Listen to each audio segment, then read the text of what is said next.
ક્રિશભાઈ આજ તો જમવા બેસી ગયા. જમવામાં બહુ સારું સારું છે. શું શું છે બેટા? ઓહો, એક કટકા બ્રેડ છે, મંચુરિયમ છે, પછી સલાડ છે. ક્રિશભાઈ જો ખાવા માંડ્યા. દાણો લીધો તો દાણો ખાધો. ક્રિશભાઈ નાઇટ ડ્રેસ નવો પહેરી લીધો ને એની માથે કોટે પહેરી લીધો. જો હવે ફોન જોવે છે. ઓ મોજા હોત પહેરી લીધા. હવે લાલ કલરના. આમ જોઈ લ્યો બેટા. શું શું એ ખાવાનું? શું કહેવાય ને? અરે વાહ. પછી આને શું કહેવાય? આને શું કહેવાય? આવડું આઈ. હા, એને શું કહેવાય?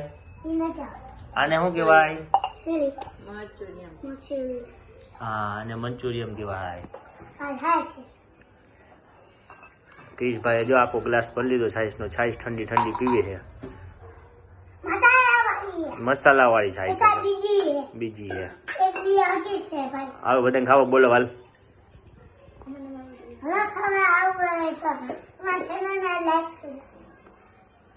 સબસ્ક્રાઇબ કરજો.